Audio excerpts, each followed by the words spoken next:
Banter and Babble, along with FS Beer Review, out here in front of none other than Pigeon Hill.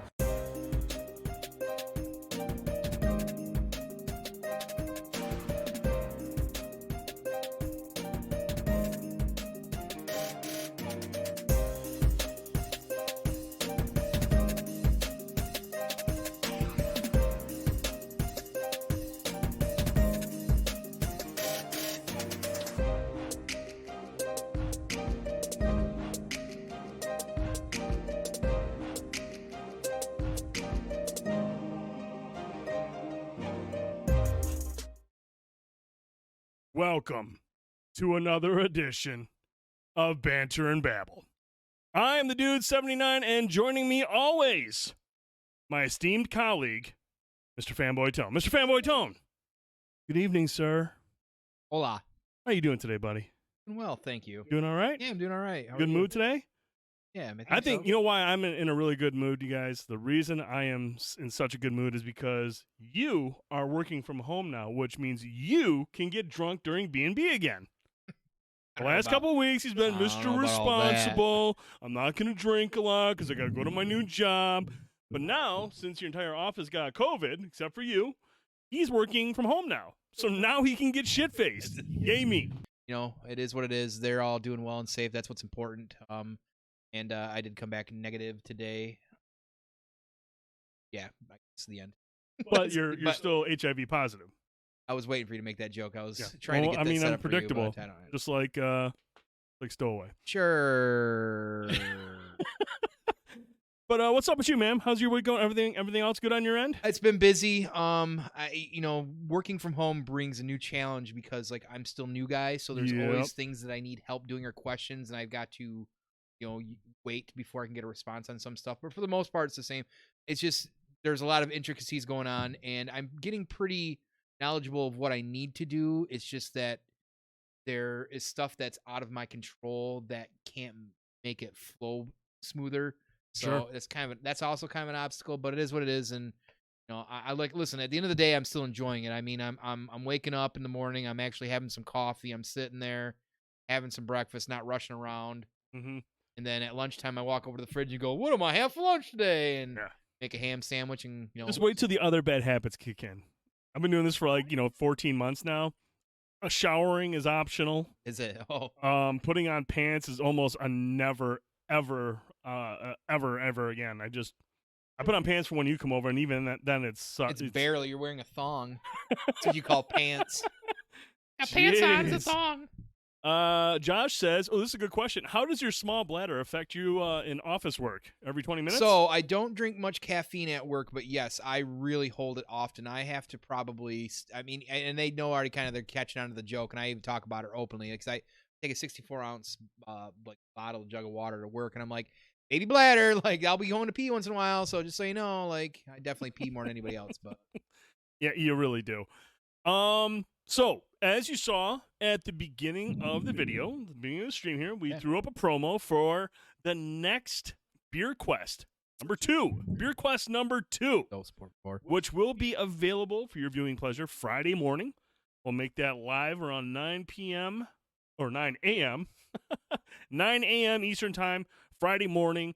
That'll be up and running for all of you to watch. But, Tone, this past weekend, yeah, we are joined by our good buddy, Half-Ass Beer Review, and we took to the road, trekked across the great state of Michigan to Muskegon, Michigan, to visit our sanctuary, the brewery who makes the best beer ever, right? OCP, oatmeal cream pie. Yeah, baby, because everybody loves a cream pie. Everybody love slurping up a cream pie, and they had it at Nitro. They had it in Nitro. That was interesting. That was the one thing I was not quite suspecting. They have it in Nitro, and it's very smooth. Oh, dude. It's very smooth, it's you guys. So light. If you liked OCP in a can, you're going to love it in Nitro. It is light, it is smooth, and it is playful, and it's yummy. But, dude, let's talk about our trip, man. We went to Pigeon Hill Brewing Company. Yes, we did. And then we had Dr. Rolf's Barbecue cater our binge fest. Holy fuck. Really quick, we'll just touch on it briefly, talk a little bit about, as you can see, we're actually at We're actually at Pigeon Hill. This is Pigeon Hill Brewing where we're at right now. Look at this. Pretty awesome. Look at this. That's Half-Ass Beer Review, and that lovely lady at the bar is Grace. She was awesome. Very awesome. Like you came she in. was. Yeah, and you came in. You're like, hey, we're gonna be doing this stuff. It's cool with you. They're like, yeah, cool. She let you take some photos or do some.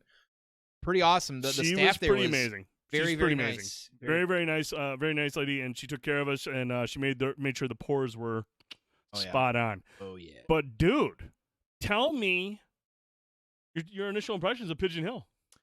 Well, first of all, I haven't been in Muskegon in a long time. Right. So pulling up to it, I had to, because I kept saying to you guys, I'm like, where the fuck is this? It's not like the sign is sideways, like it's like the Ghostbuster sign on the side of the fire department or whatever. But so you can't really, it doesn't say that it's Pigeon Hill. It's just kind of there, and man, it's my initial thought. First of all, was just the area. I'm like, this is fucking cool. Very like, and it's not. Very it sounds nice. pretty bad to say that, but like, remind me of Midland.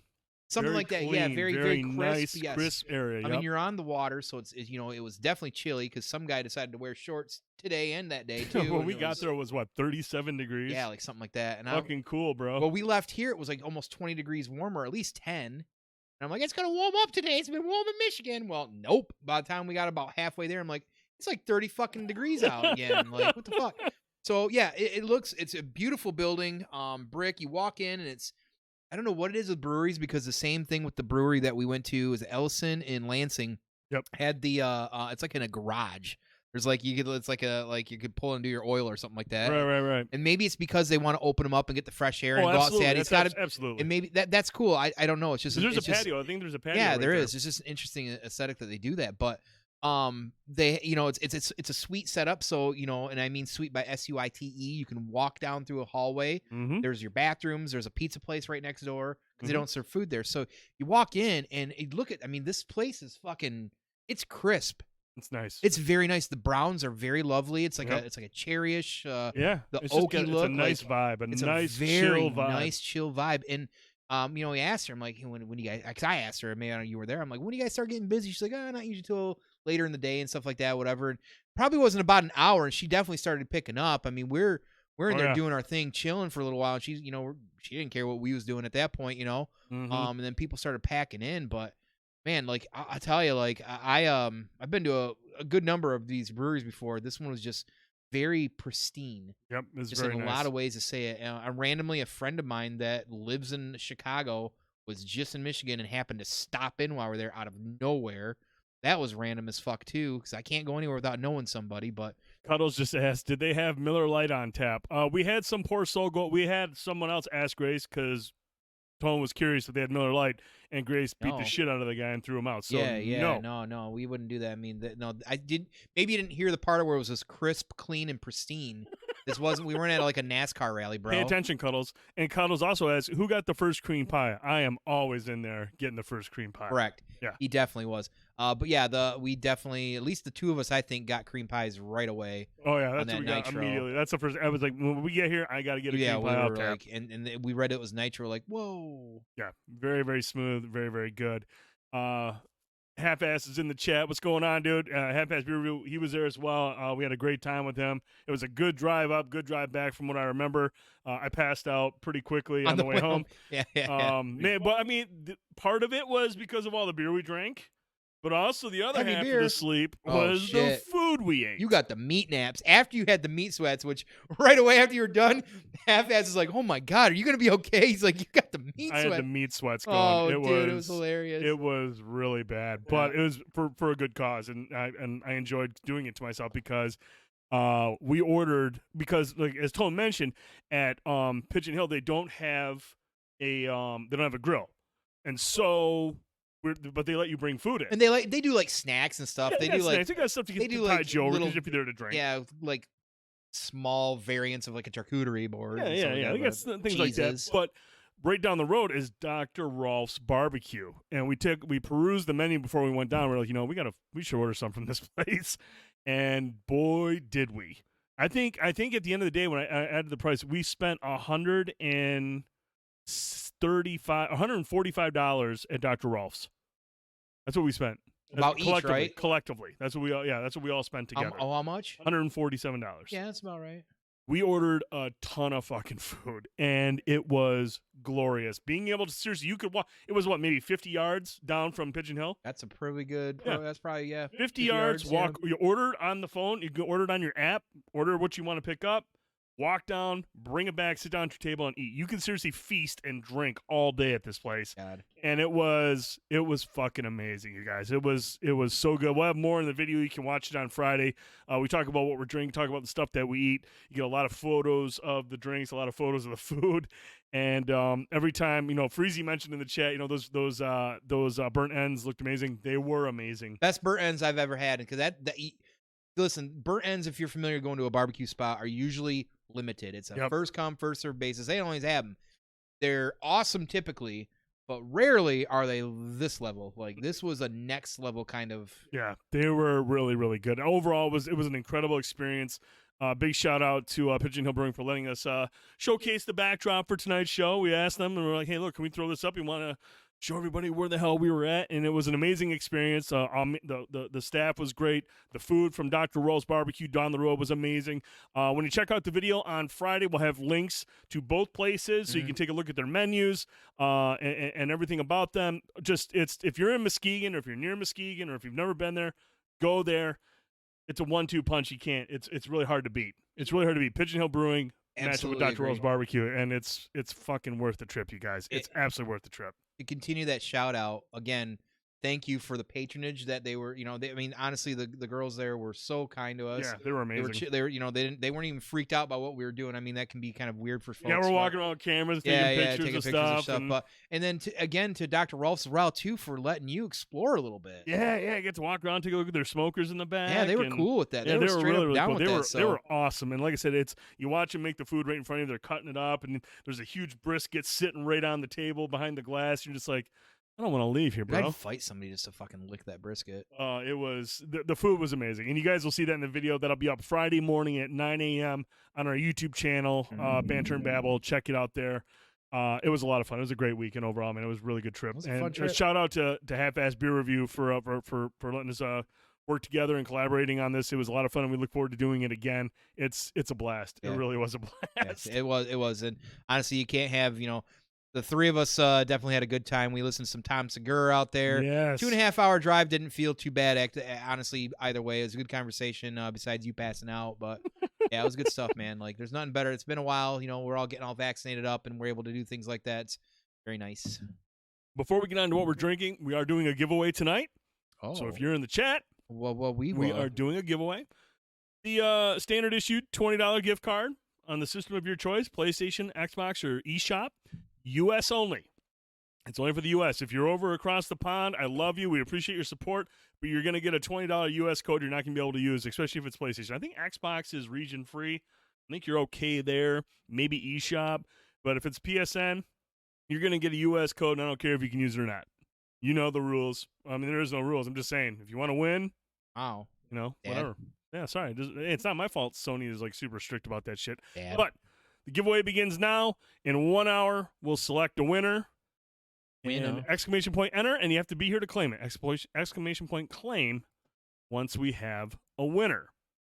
So, Tone? Yeah. What the hell are we drinking tonight? Because this is fucking good. I found this randomly out of nowhere. Half-ass, I don't know if you've found this or had this or what, but maybe you have, and I'm not keeping up very well. But Shorts Brew Peachy Yum Yum, an American sour ale with peach and pomegranate, 8.2.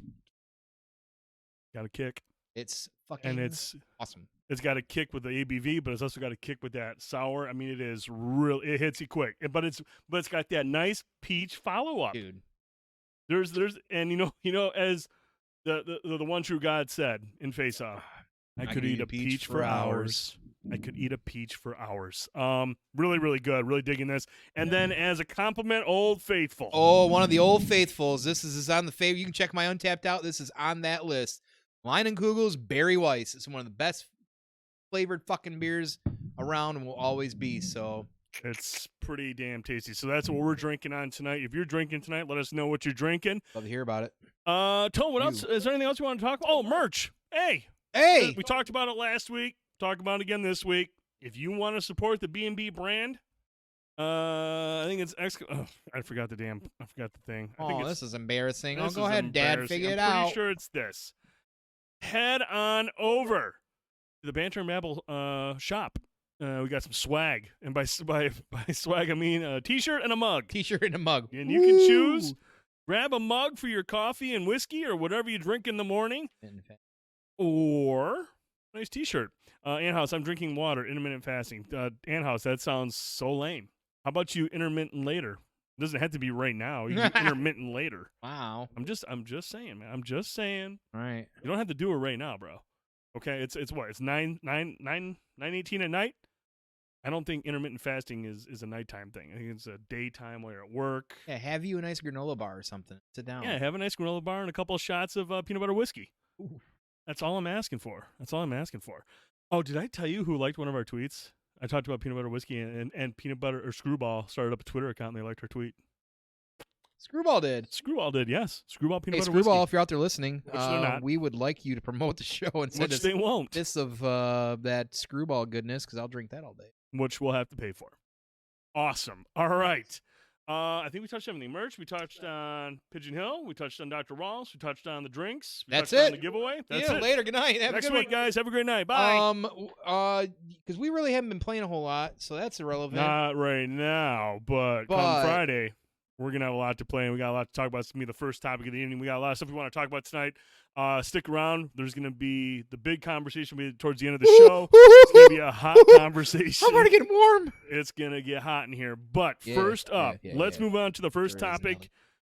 We have a new game dropping this Friday from developer Housemarque Games titled Returnal. We've been putting out breadcrumbs on this for quite a while.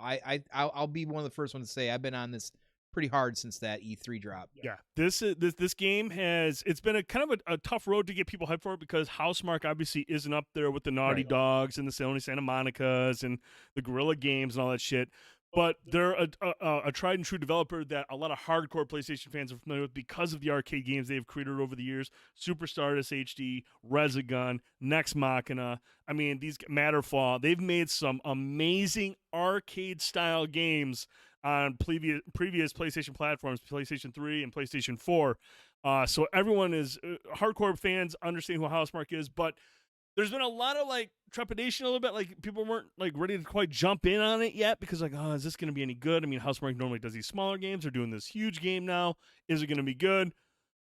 Sounds like it's pretty good. I mean, it really sounds like it's good. We had a handful of previews from influencers and from some major sites speaking very highly of this game, and a lot of it is a testament to Housemarque's ability to create explosive, chaotic combat that is taut and thrilling, and they found a way to inject it into a third-person sci-fi roguelike psychological horror game, which is right up our alley. Yep. Super dope. And today, PlayStation released the launch trailer for Returnal. Let's take a look at it.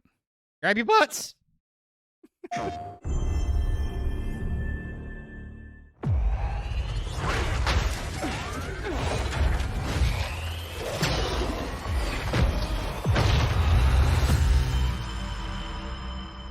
Time is like a tide.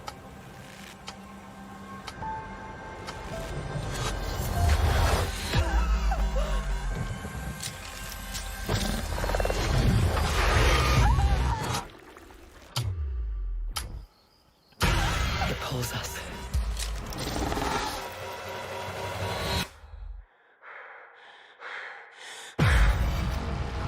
And shapes us. Uncovers our secrets. Hidden deep below the surface. With each rush upon us, it leaves a fresh scar behind. No matter how hard we fight, we can never stop it.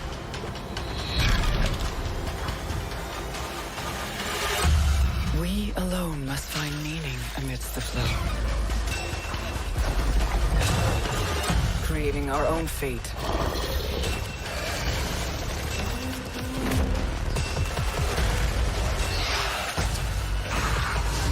finding our own answers.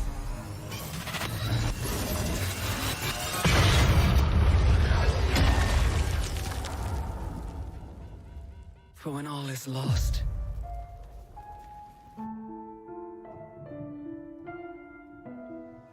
the tide remains.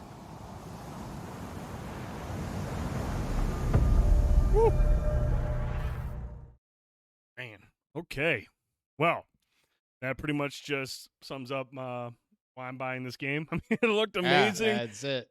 This trailer was wild, but again, it's a lot of the excitement that we've been getting from the previews that started dropping early last week, and they've kind of just carried over. Now we can expect reviews for this to drop tomorrow at some point. I believe it's 9 a.m. Eastern time. It could be 9 a.m. Pacific time, but I know it's sometime tomorrow. The reviews for Returnal will start to drop. But to sum it up, Returnal players control Celine. That's the protagonist we saw in the trailer. A space pilot equipped with a suit and armed with high-tech weapons who is stranded on the alien planet Atropos and stuck in a time loop.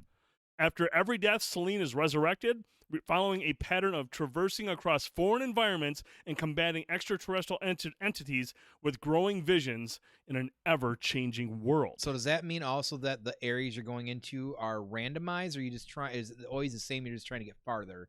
I'm assuming there's going to be some procedural regeneration here. How much there is, I'm not sure. I'm not 100% sure on it, but I'm assuming randomized to an extent. But there's going to be areas that it's going to be very Metroidvania-like. There's going to be certain areas that you can't access until you get new skills and whatnot. So that's pretty dope.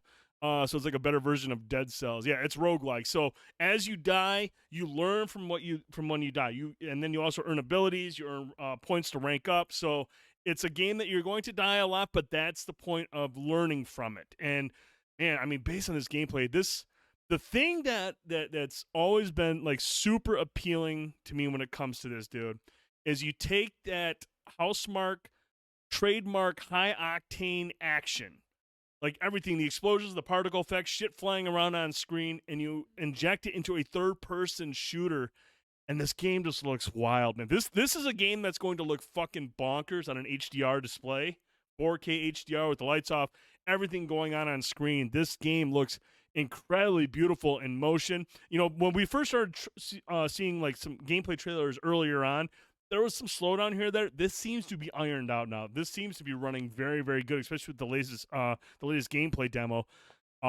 This looks great, dude. I mean, what's your take from the trailer and what we've seen from the gameplay so far and everything that people are saying? I mean, I know the one thing I want to mention to you too is a lot of the praise for this is how that the sci-fi setting channels things such as Aliens, Prometheus, Stranger Things, and a whole lot of Lovecraftian horror. Yeah, and that's all you need to say, and that's all you should know already. You should know already.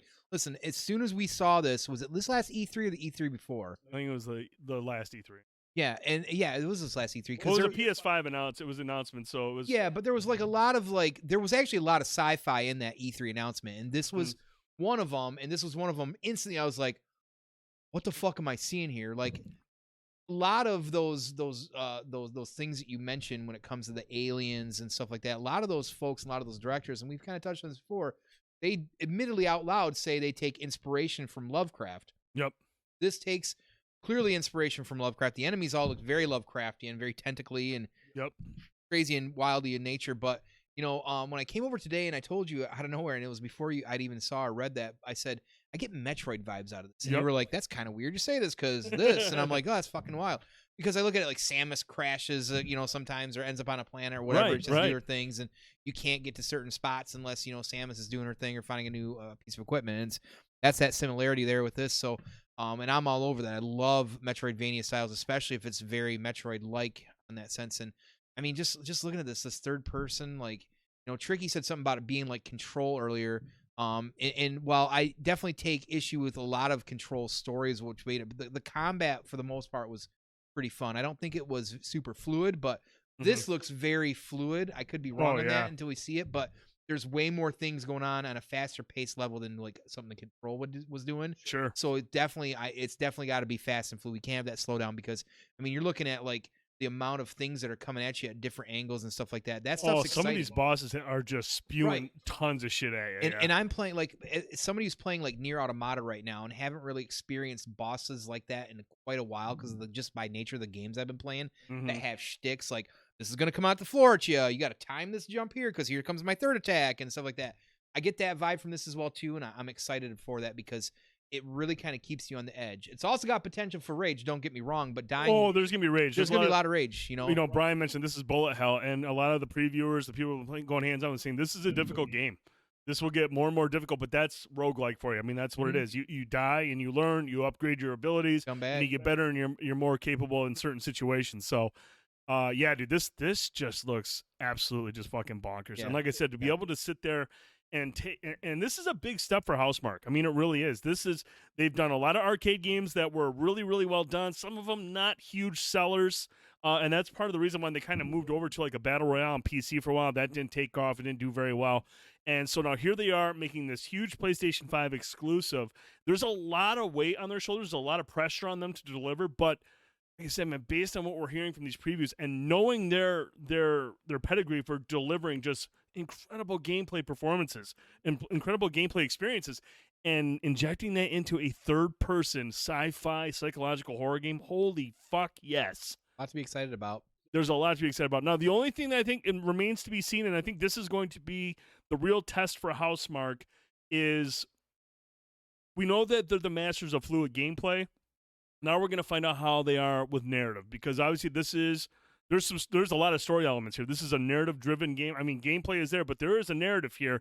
Now, whether or not they have the deft hand to write up a story that can complement the gameplay remains to be seen.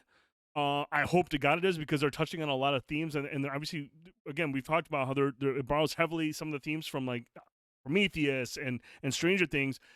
There's a lot going on here with these trailers. I hope they can stick the landing with the narrative. That's going to be the biggest test for Housemarque. Do they have the writing?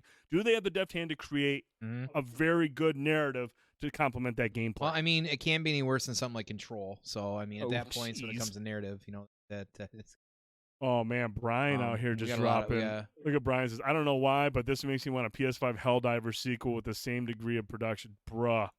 Did you ever play Helldivers? Oh, I dabbled in Helldivers. That's a very underrated title. Helldivers was fucking incredible. Yep. Helldivers was awesome. It was also on Vita and PS4, and you could cross-play and all that jazz. Helldivers was absolutely amazing. Huge fan of Helldivers. But, no, I have this pre-ordered. I got the deluxe version. I want the soundtrack. I already know the soundtrack's going to be fucking nuts. I already know it's going to be wild because of their soundtrack with Resogun. Just amazing music. I mean, look at this shit that's going on screen. Dude, look at this. It just looks fucking... Woo!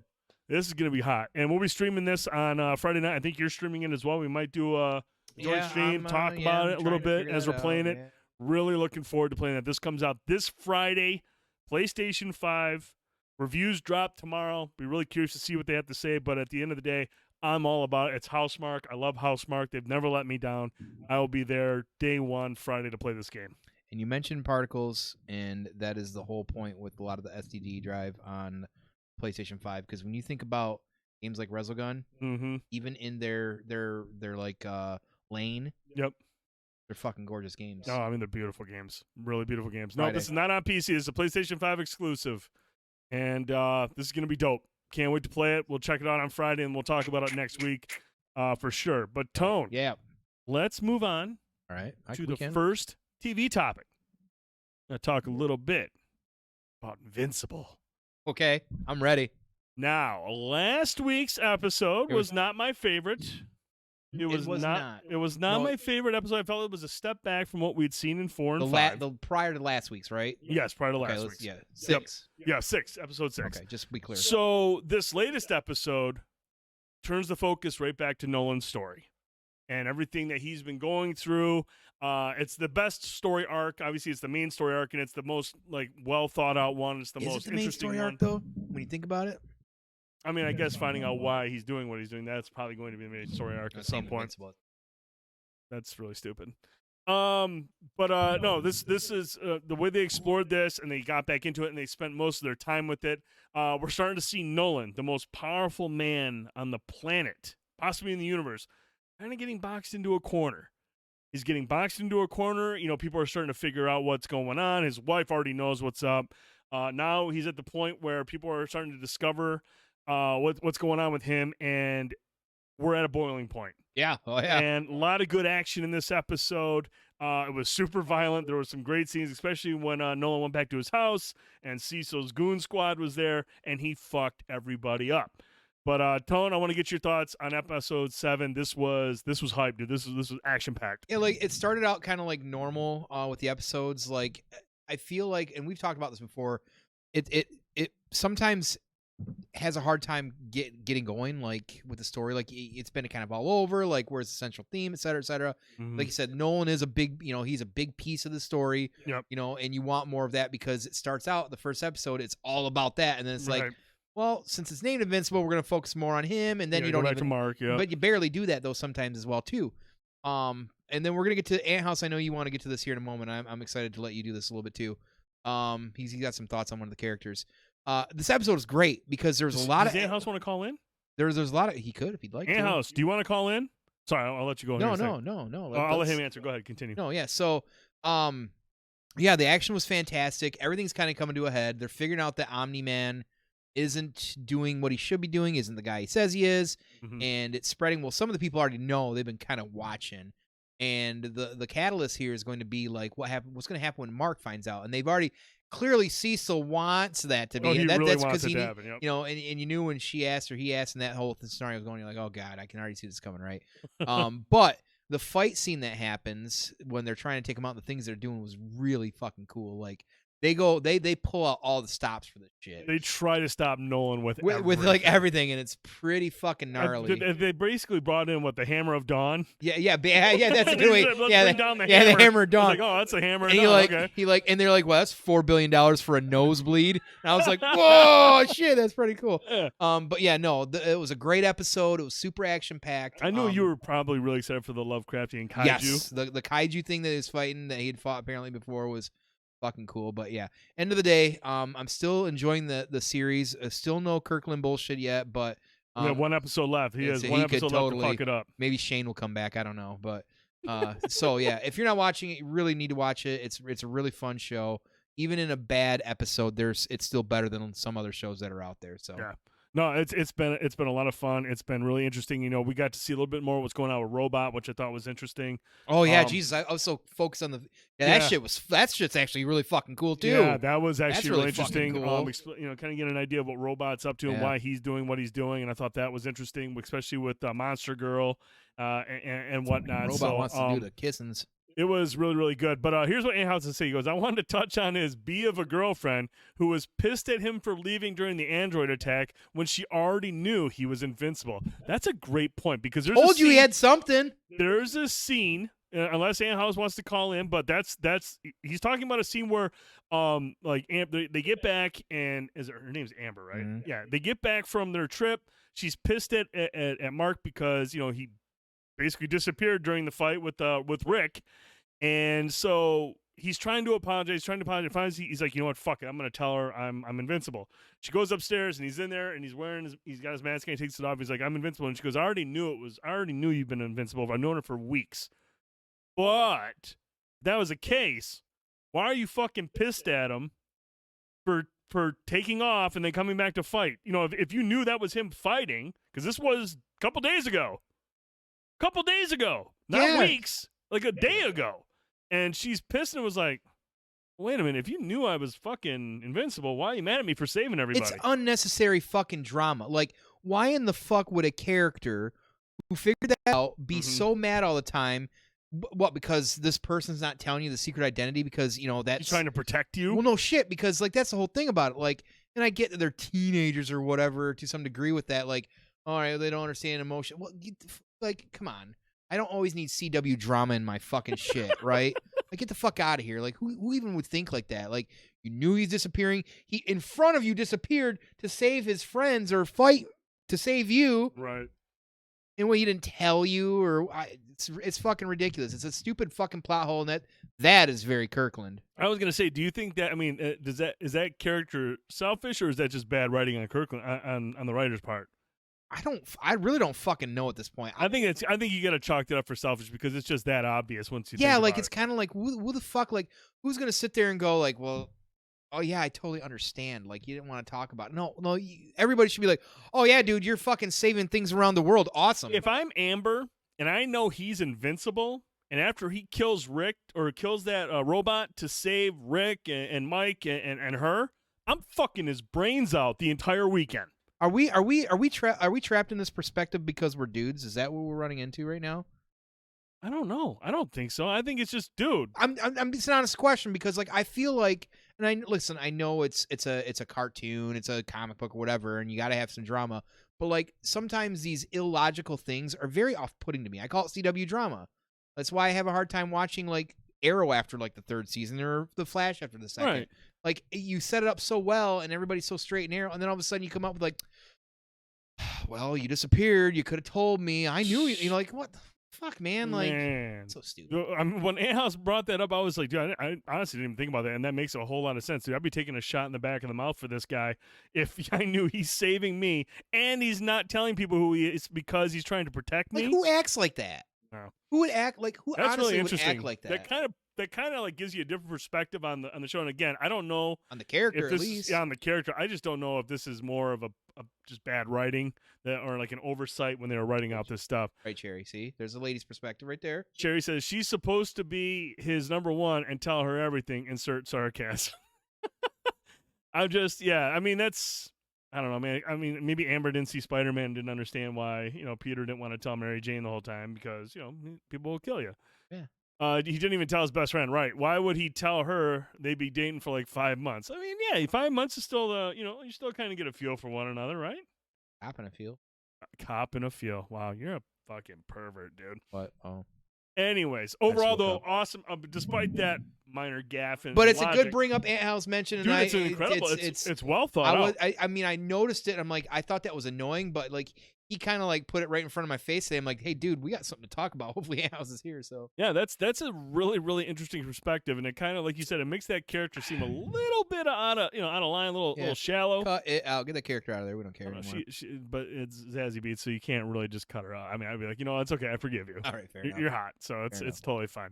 But overall, awesome episode. The final episode of the season drops on, I think you said they come out on Thursday. They've been coming out on Thursday. They say Friday, but I catch them like Thursday nights at like 7 or 8 o'clock in the evening. Oh shit, really? Yeah. Oh yeah. Okay. Oh, yeah. All right. Well, Thursday night, Friday morning, episode 8, the season finale of Invincible will be up on Amazon Prime. We'll be watching it. We'll be talking about it next week. Hopefully it delivers. Hopefully Kirkland doesn't do a Kirkland. We'll see what happens. Yeah. All right. Moving on to the next topic. Good crash. Let's talk. Gambit, by the way, El Blanco. The series finale. Holy shit. Of Captain America and the Winter Soldier. Fuck you, dude. Captain America and the Winter Soldier. Let's talk about it, John. I want to get your thoughts. I'm going to put the light on you. Overall thoughts on the series finale. I mean, this is wrapped up. We're done. On the season finale or the series? Series finale. Or no, season finale. Season finale. Just on this episode, not on this episode first. And then we can talk. Okay. Yes. So, it wasn't great. It was okay. It was good. It wasn't bad. It just definitely, the pacing of it was off. It should have had 2 episodes. I think we kind of agreed on that part at the very least. Yeah.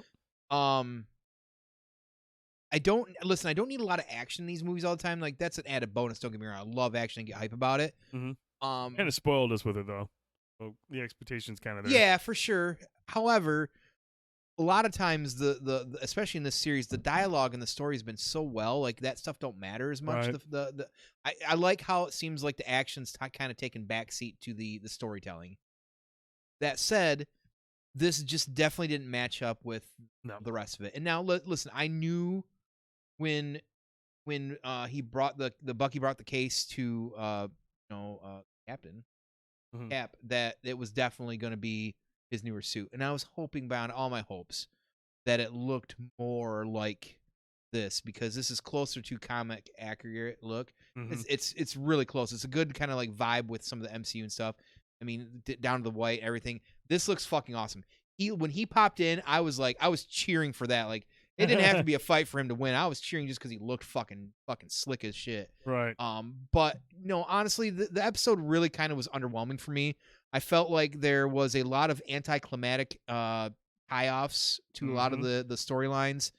I wanted more, especially when it came to Agent 13, aka Carter, not Sharon. Yeah, Sharon. Is it Sharon? Yeah, Yep. Sharon. I'm trying. Peggy. Peggy. No, I'm Sharon. I felt like it was kind of obvious that she was going to be who she was, and I felt like that was kind of underwhelming because I felt like if you want to make things impactful, have it be like, oh, well, it's not me, but bah, and that to me is more impactful than just being like, oh, it's me all along. Like, it wasn't a big secret. They were hinting to it, and you could kind of tell early on. They laid so much groundwork. Like, if they wouldn't have laid the crumbs out for you earlier, I think it would have been more impactful that she was. Sure. But they didn't. They just kind of like almost gave you a freebie. Things that happened with John Walker was not enough, but I think he looked really cool. Like, I like that stuff. Mm-hmm. But not to keep beating a dead horse with a stick here. Listen, the series was awesome. This episode wasn't.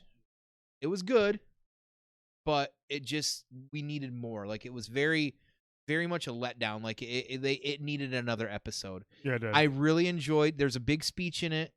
I really enjoyed that. However, I felt like it moved on too long and it ruined the pacing of everything. It could have been a little bit shorter. Mm-hmm. It was a great point, great message. It's a fantastic message, but just the longevity of it, I think, kind of almost take you out because you're like, damn, is he still going? Like, what's going on here? Right. And there were some campy things in the episode too, and the big one that comes out is when he's bringing Harley down and the spotlight's on him. He's got the wings out, and he looks like an X-Men cover with like Angel, like Warren Worthington III coming down. Like, I thought that was really fucking dumb. But for the most part, again, I love that Mackie is Captain America. I love this look. It's fantastic. I'm so excited because now we're hearing rumors about Captain America 4 and him being Cap. It's fucking sweet. Fuck yeah, give me more because the action that they did have in this episode was very intuitive too. So. Crash says, I always thought Cap's suit was going to be a tough suit to bring into live action, but they knocked it out of the park with Sam's suit. Absolutely. Oh, I thought he looked really, really good. And like you said, man, I felt like Sam's story arc here was really, really good. I think they closed it off good. He did give an excellent speech. I'm glad that he's taking up the mantle as Captain America, and he kind of explains why he's doing it. And I dug all of it. I thought everything with Sam was phenomenal. It was really, really good, as it should be, and I felt they handled it correctly. It's just everything else around it was really underwhelming and kind of subpar compared to the way they approached each character in previous episodes. Carly's storyline was super interesting earlier on, pieced out in a quick way, and just kind of like, oh, that's the end of her. Okay, but the most disappointing thing was for Bucky. And the way they handled his scene with Mr. I think it was Nakajima, the gentleman whose son he killed, who Bucky killed back in the day or whatever, and he finally goes to him to atone for that and tell Mr. I killed your son, and it just was handled in such a rushed way. You've had previous scenes in the season where Sebastian Stan is just showcasing some serious acting chops. And this is just breezed over so quickly, what should have been a very impactful scene. And it was just, man, I really wanted something better for closure for Bucky, especially because they built it up at the beginning of the season. That was the first episode. This was going to be the tough one for him to admit to and apologize for. And it was just handled it was just so quick. I was just like, fuck, dude. It wasn't engaging. No, it wasn't at all. Like, it's just, Sebastian Stan did what he could with the scene, but obviously he wasn't given much at all to really tie up that storyline in a meaningful way. It was a really bizarre way they handled it. And they did a lot of that stuff. The John Walker stuff it felt rushed. He just showed up and he's like, oh, here, I'm going to fight with you guys. I was like, what the fuck was going on, dude? It was just, and you mentioned it, this could have benefited from a 7th episode. I mean, the way they handled so many of the themes in the previous episodes, they took their time. And that's what people were bitching about. Oh, not enough action. There's too much talky. That was the strength of those episodes, was the dialogue and the stories. And then you get to this one, it was just like, fuck, they're just breezing through stuff to wrap it up in episode 6. I was like, come on. Well, dude. even the action was cool and intuitive when he was dealing with the helicopter shit. But like outside of like fight scenes, like somebody mentioned out there, I think Ant House said it, like kind of wanted him and John Walker to go toe to toe. I kind of did too. Yeah. I kind of expected or thought that was going to happen, and that didn't. I was kind of like, really, that's interesting. But that's fine. Don't get me wrong. I'm not creating it, but like, I kind of wanted more from that. And yeah, the biggest disappointment in all this, and you're absolutely right, and I agree 1,000%, was that Winter Soldier, his payoff wasn't as good. Yeah. And like you at the end, it switches to Captain America and Winter Soldier. When if they'd explored it more, it should have said Captain America and Bucky. Right. Like I wanted that, and they didn't. He's not Winter Soldier anymore. Right. Like, yeah, I know he's kind of like the sidekick in a way to a degree to this, but like his story was really compelling. I mean, both of the stories were really compelling for super different reasons, but like, why wouldn't we give Bucky more payoff? Yeah, I Like, mean, that's really he's been kind of a an bummer. integral character for the Captain America story. He's been a huge part of it. Since fucking 2009 or 2008, whenever Captain America first Avenger came out. You know what I mean? It's really bizarre. And Jay Hill said, I like the episode. Should have been 2 episodes. Not as good as a couple earlier episodes. Isaiah Bradley's scene at the end had me in the feels. It was a great scene. Like I said, Isaiah Bradley, the actor's name escapes me.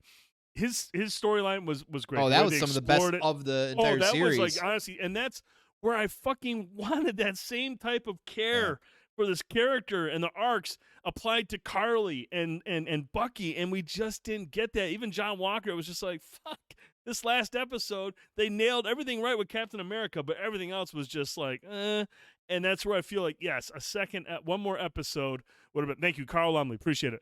But yeah, it was just a weird finish to, and it wasn't, at the end of the day, dude, I would say that WandaVision was much more of a spectacular ending than what we got here. Yeah. They did so much so well through the first 5 episodes of this. To kind of just race to the finish line, I was like, "Damn it, you guys! You were so close. You were so Game close." of Thrones shit. Oh, man, that's a great comparison. This one episode is like the last season of Game of Thrones, just kind of rushed through it, but episode, not nearly as careless though. The Oh final yeah, season yeah, of Game for of Thrones sure. was Oh total yeah, fucking trash. Yeah, that's like an apple and an orange. They're both round at least, but. Yeah, right. Even the after credits was whack to me. Yeah, what was it? It was just Sharon on the phone. Yeah, she was walking out of the court thing and doing She's a like, bit. we got, I'm an insider now, like, Right. which I guess if you're in that role, that makes sense. And I think some of us, I know Crash as well too. I think we got some ideas under that. I know he does, but we'll see, right? Like we don't know, like. But again, like with Zemo and all that stuff, like I was like, we kept talking about it, like I want to see Thunderbolt. Let's see Thunderbolt Ross in there. Did we even go to the raft? We were in the raft. We saw the Zemo. raft. Yeah, he just smiling like, well, I'm in a raft. Sweet. Yeah, That's all we got. Like they showed the raft outside and everything, but they didn't show anything else or anybody in there. Like, I mean, for Christ's sakes, in like the Spider-Man movie, you got fucking Scorpion walking by fucking Vulture and shit like that. Like he couldn't give us something, like anything. Like MCU is good for those payoffs, and that was even those were weak payoffs. Like. Jay Hill says it's all good. Loki is going to be the best of the 3. There's a lot of potential with Loki. Tom Hiddleston, like, listen, both these last shows have been great. There's great acting. I think they all have played off each other well. Paul Bettany's pretty hard to beat, but he also is a one of 2 pair of characters. But Tom Hiddleston is a caricature just generally. Anyways, he is a greater than life kind of guy. And, yeah, Loki's probably going to get kind of wild. So grab your butts. Anthouse says, wasn't there a jailbreak in the comics? Are you talking about Baron Zemo? Well, with just generally how they're kind of Thunderbolt's got a hand in the raft and everything. That's, I mean, the Thunderbolts, or whatever. He brings together a bunch of villains to be like kind of like a Suicide Squad in a way, I guess. Crash says, just wait, we'll go back to the raft really soon. I think we'll go back in Black Widow. So there is some things with, I know, Madam Hydra that's supposed to link with Black Widow because Black Widow's supposed to appear, right. Or something. So we'll see. Yeah, you're probably right on that, Crash. We will definitely, hopefully, have some payoff in that. That's getting close. What's that? Black Widow, man. I'm excited about that one. I know. When is that? Is that July? I don't fucking know. It's a J month. I want to say it's like at the end of the year. Is it? The J month. It's June or July. June or July? I don't even know. Tom Hiddleston's Owen Wilson as Loki is the best thing. Wow.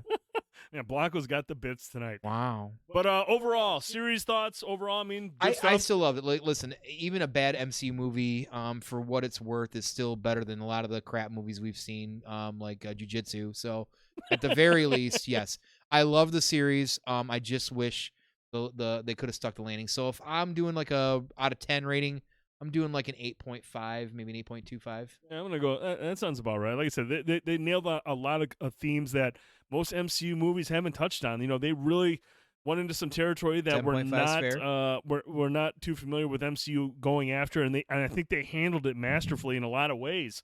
Especially some of those earlier episodes involving Isaiah Bradley. They did a lot of great things there. It was just the ending. I feel like, yeah, they rushed it a little bit on some of the other character arcs.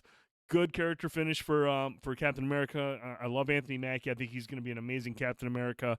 And he did everything perfectly well in this entire series. It was just the writing kind of let everyone else down. Some of our story arcs, because and it's not to take away from the Captain America story, because that's the most important part of it. But they had taken so much care with some of the other characters earlier on that it was felt like an injustice at how they closed off their arcs in this series. Especially Bucky, because it is still called, Falcon and Winter Soldier, not just, hey, Falcon, oh yeah, and there's a guest appearance. Yeah. Not like that. But if we had to say this, let me say this. So, what would you say versus, because and it's not fair to compare, but I still like doing this, versus WandaVision, which do you like more? I still liked this more, Okay. just because I love WandaVision. I thought it was cool. It was cosmic. It had all sorts of wild shit in it. I am an espionage, spy, political thriller type of guy. I love those types of movies, and Winter Soldier is still one of the best like MCU movies in the entire bunch. And this one was reminiscent of that. They touched on a lot of great themes, and it was a lot of fun, and it was entertaining. Okay. It was action packed, and overall, I liked this one a lot better, even though WandaVision was still really, really good. Fair enough. Okay. That's good. One last thing, Crash Theory. Since BW was supposed to come out first, I think we were supposed to get Zemo and the Raft talking to Ross and Yelena Bolova and getting recruited for Thunderbolts as the after credits scene for Falcon and Winter Soldier. But since Black Widow got delayed, they may have shifted. Okay. Fair perspective. That's a good, interesting thought process. Again, Crash coming through with all that goodness. Anthouse says, better closure for Bucky and where his future was leading as the Winter Soldier. Bucky needed something, and it was lacking big time. I think that's got to be agreed on everybody. So absolutely. Pikachu, what's going on, girl? Welcome. Where's my lunch? All right. Moving on to the next topic. Oh, what's the topic? We're going to talk about not the movie. Everyone wants to talk about a movie that we should talk about. Let's talk about Stowaway. Yeah, look, it stars Tone, Daniel Day Kim, Shamir Anderson, and myself. I'm just joking. Spaceship. Toni Collette over here, amazing. That's Anna Kendrick, and she's really good in this too. Yeah, she. We had a small stint years ago. We used to date. She never, ever, Kendrick. ever. Stowaway is available now on Netflix. It's directed by Joe Penna. His other work is Arctic and Turning Point. And this stars Anna Kendrick, Daniel Day Kim, Shamir Anderson, and Toni Collette. And this basically is a story about a mission to Mars. And they find out there's a guy stowed away in the compartment. He's been knocked out or something happened to him. And now they have to figure out what the fuck are we going to do with this dude, because he's here for 2 years. But most of our oxygen, all of our supplies is only meant for 3 people. Uh-oh. It's on Netflix, Pikachu. Tone, I'm gonna go to you first on this because I think you enjoyed this film. Yeah, I agree with half-assed beer review. The sex scene was very awkward. There was no sex scene. I'm just kidding. There was not one. Listen, I really went into it with a lot of high hopes. I'll start with this. I enjoyed it as well, Cuddles. I actually enjoyed it. I really did enjoy it. Is it something I'm gonna watch again? More than likely not. Is it groundbreaking? No. Is it bad? No. Again, I enjoyed it. I was pretty glued to what was going on. Anything space like this, I'm kind of painted in a corner when it comes to sci-fi sometimes. This movie, first of all, is gorgeous. Like, holy fuck. Graphically, this movie is gorgeous. I love the premise. Like you said, like it's a thriller, but I feel like we kind of missed on some of that. They really banked when we were talking about this early on. When they banked on the sci-fi thriller part of it, they kind of whiffed the ball on that just a little bit. And I think that's for sure. I do say that I think everybody should watch it. I think everybody might get a little bit more out of it separately. I definitely wanted more out of this movie, and we just didn't get more, which is unfortunate. But at the end of the day, the movie definitely got me in a lot of the feels. It was an emotional roller coaster the entire time, at the very least. it did get me pretty consistently on that. And the ending, while pseudo predictable in some ways, I think, or things you saw were coming, definitely kind of tugged at you. You're like, fuck, like I felt it. You felt it. So you hit the right notes, but like the substance in between was really lacking. Right. And that's unfortunate because I feel like this had a lot of potential. But it just again, it just didn't fully deliver. Mm-hmm. Again, like I said, Cuddles, I also enjoyed it. I did enjoy it, but that's it. That's it? Not so much? That's it. Okay. Yeah, that's about No, I agree with a lot of stuff that you said. First of all, you got to give a shout out to the solid performances. Whenever your movie has 4 people in a confined space and that's it, it's dependent on their performances and for them. And honestly, everyone is great, especially Anna Kendrick and Daniel Day Kim. Everyone is at the top of their game, given the material that they're working with. This movie kind of struck me as a balance between Gravity and The Martian. That analogy still blows my mind. That's perfect. That's where I'm at with this movie, though I will say it doesn't quite have the character depth of The Martian. Ooh, it's such a good movie. And it definitely doesn't have the action thriller or the thriller elements of Gravity. Mm-hmm. So it's not quite either of those, even though it feels like both of those. One of the things that I feel like the show the focus on the survival element, the human nature to survive, I felt like that stuff was really, really good. But because this is a sci-fi space thriller and your focus is more on the survival element, not so much like the chaos of being in space, I feel like it creates kind of a slower cooked movie. It takes a little while to get to the ending. There is some natural tension here and there, but it's, when you're focusing more on the survival elements, it's a little bit slower of a burn. But not that it's a bad thing. Is it as good as Mars Attack? That's not fair. I'll get back to you on that one. Don't put me on the spot like that. That's not fair. But coming back to the human survival elements of it, I felt like this show was slightly let down with too much focus on these one-way conversations. There was a lot of conversations, especially, man, when you have somebody like Toni Collette, who is, we talked about this before the show, I have just a massive crush. She is an incredibly talented actress. She's amazing in everything she does. She's always fully committed. She's very, very good at what she does. And her emotions. A ton of range. Like she is spot on in a lot of the stuff that she's in. And you have a lot of these scenes where she's on the phone or she's doing these one-way calls. And yes, I understand the ability to convey your emotions and still do that without hearing somebody else talk. But I feel like a lot of the one-way calls with Hyperion, where again you don't hear what they're saying, you just get the reactions from like Toni Collette and whoever's talking to them, and I feel like those times would have been better focused or better utilized if they were focused on the character development between the characters. Obviously, we know a little bit. I feel like the one character who's fleshed out the most is Daniel Day Kim, the doctor, and then Shamir Anderson, the stowaway on board. But Anna Kendrick's character, you don't get a whole lot, and that sucks because she's kind of like the emotional center point of the show. Toni Collette, again, another talented actress, but she's just not quite utilized to the max. You don't get a whole lot of depth to their characters, so it's hard to relate to them. But yeah, that's what I felt like was the weakest point. They didn't utilize the people involved to really build up deep character relations. Right. Also, I feel like, again, to kind of go with you saying about what's her name, Collette, Toni Collette. Toni Collette, excuse me. Because of her range and stuff like that, there was opportunities in this to use her more. Like I know, like Kendrick, like you kind of said, like she was like this, like moral, like maybe compass or teeter totter or whatever.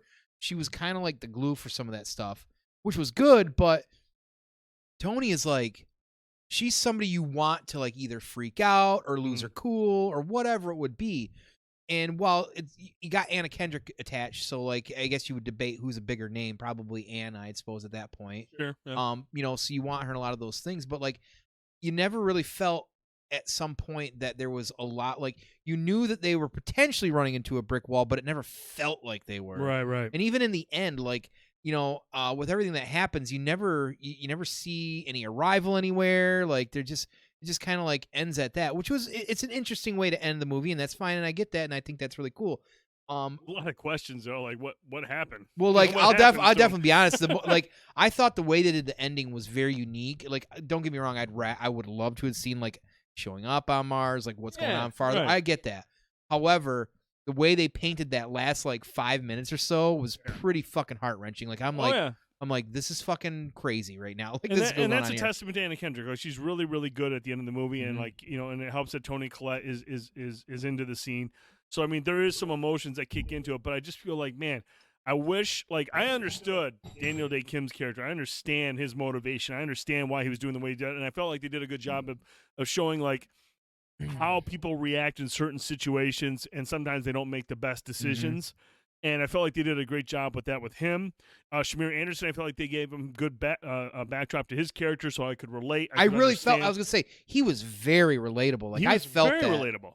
But then you have like the emotional center point is Anna Kendrick, and you just don't have a whole lot to go on. You're just like, I mean, she's still very effective, and I got a little misty-eyed at the end. I was like, this is actually pretty. I think it's some more of the writing, right? Like It is, and it's more of the writing because they just don't give them enough scenes. Because I mean, this movie is almost 2 hours, but again, they waste so much time on these one-way conversations. There's just certain things that I felt like this probably didn't have to be here. I would have liked to have seen something else, especially between like anything with Anna Kendrick's character, with any of these other people, just a deep dive, or maybe something more into Toni Collette. We really don't have a whole lot on Toni Collette, other than that she's the commander and she can't. she was a wasted fucking role. She really was, and that's disappointing because I seriously am a huge fucking fan of Toni Collette, and she just wasn't able to really do much with what she was given. So, this is one of those movies where when you watch it, it's entertaining to a degree. It'll hit you in the feels at the end. But ultimately, I feel like it's going to be a movie that after a year from now, I'm not even going to remember. Yeah, this I enjoyed it, but like it's going to be a blip on the radar, and I'm going to move on. Yeah, I mean that's pretty much how I feel about it as well. If anyone saw it, if you haven't watched it, if you do watch it and you're watching this on YouTube, make sure you sound off in the comments below. We want to get your thoughts on this. Tone, how you feeling? John Connor. We're kind of breezing. We're kind of doing a Captain America and Winter Soldier through most of these topics because of the next one coming up. Well, I think we got to save the yeah. Well, how are we doing our giveaway before I decide to do what I'm going to do? We are. 'Cause yes, I'm definitely ready to do. What I know you're ready to do what definitely. It's you running down wanna my do. leg. Let's There's go take a look here. Oh, 11 minutes. All right, let's go do this. You want to go do it? All right, you guys and gals, we're going to take a quick break. Tone's going to go do his thing, and we will be right back.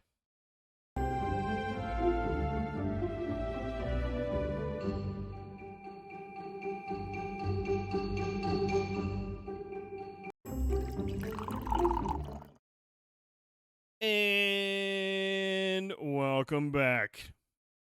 We are moving on to our final topic of the evening. And this is going to prove to be very divisive, I feel, because per the Discord, there are a lot of strong opinions on Mortal Kombat 2021. Watch right now on HBO Max. And, dude, we were hyped as fuck for this movie. Hyped as fuck.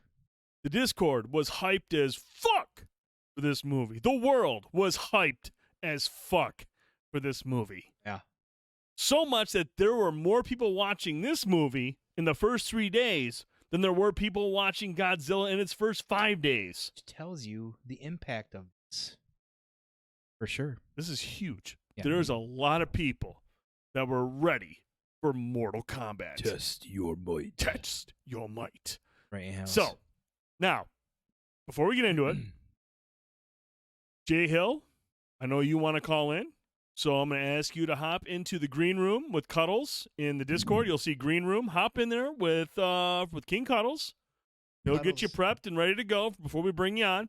If anybody else would like to call in and talk about Mortal Kombat, we want to get your thoughts. I know there's a lot of you out there that has strong opinions about this. Not everyone hates this movie. Not everyone loves it. But we want to get your thoughts. Do we? So we do. We definitely do. So make sure you let us know in the chat if you want to call in. We'll get you in. You got to join the Discord. We'll get you into the green room with Cuddles. I promise he'll keep his hands above the waist. And possibly. And we'll get you in here. There it is. Al Blanco says Mortal Kombat was the shit. Now he's trolling. He's been, I don't know, man. He's been very That boy- defensive. That boy was made of piss and vinegar. You're not wrong. You're not wrong. That boy's made of piss and vinegar. So, Mortal Kombat is out now on HBO Max. Yep. It is directed by Simon McCoy. And I'll preface this everything we're going to talk about, this is Simon's first major movie. Yeah, really. He's done one other short film. This is his first major directorial debut. And I got to say, I can tell. Mortal Kombat stars Louis Tan as Cole Young. Who? Jessica Wait, as who? Jessica McNamee as Sonya Blade. Josh Lawson as Kano. Makad Brooks as Jax. Tadanobu Asano as Lord Raiden, or as Hogun in Thor. Who he is in Thor. And Chin Han as Shang Tsung. Everyone else doesn't fucking matter. Tone, Oh, come on. I'm going to lead off because I know you have a lot thank to you. say. Jesus. A lot. Ooh, Pikachu liked it. Pikachu liked. I need a ban out of there, We please. should maybe get Pikachu to call in. Half-ass review. No Nick Cage. That's why this movie sucked. Not wrong. I'm gonna first off by saying I'm gonna start positive. I'm gonna start at the positive end of the spectrum. You do that. The movie looks good. Yes. It's got a clean look. It's a beautiful looking movie. You can tell they put some money into it. Sure, kid. Yeah, sure, exactly. I'll agree with that. What's that? With what you said. Oh yeah. No, I'm agreeing with you. It's good special effects. Yeah. The blood splatter is infinitely better than what we saw in Jiu-Jitsu. Remember Jiu-Jitsu? The blood splatter? You thought it was like shit. I forgot This about that one movie. looked, dude, a great looking movie. Mm-hmm. Nailed it. Agree, Blanco. And now the other positive thing I'll say is, now we know why a lot of outlets and preview people were showing the first 7 minutes of the movie so they could put it out for everyone to see. Because the first 7 minutes of the movie are the best parts of the movie. Oh, that's correct. I would agree. You know what? And seriously, the first 7 minutes where we explore the origins of Scorpion and Sub-Zero The test of time, the ultimate rivalry. was absolutely amazing. Absolutely. People, they put it on so many outlets. Check out the first 7 minutes of Mortal Kombat. Everyone's like, fuck, this movie's awesome. It's gonna be sweet, dudes. Hook, line, and stinker. Ooh. Yeah, I said that shit. Ooh, he said it. The first 7 minutes, and I talked to Piccolo about this, and he said it almost feels like the first 7 minutes of this movie were directed by somebody else. Yeah, I would agree with that. Because once the first 7 minutes of this movie are over, right down to the pit where the spikes are. I mean, it's almost like we should be watching this in frame for frame, like be talking about how goofy everything is. Yeah. Seriously, Ant House gets it. It was 2 different movies. It fucking was, dude. Hey, Miss Ultimate Cannon, there she is. From the way Tone looks, you'd think Ezra Miller was Cole Young. Ooh, jeez, oh man. You took the joke out of my mouth. I was going to make that joke. That is... So, thank you, Blanco. That is great. Crash's kills were cool, but everything else was a big old mess. I almost slept during it, and I'll never fall asleep. I never fall asleep during movies. Last one I slept through was the RoboCop reboot. Oh, shit. I slept through RoboCop 3. So, that's all I got in terms of the positives. Now, hold on. I see your scroll of shit. I'm going to give you a moment.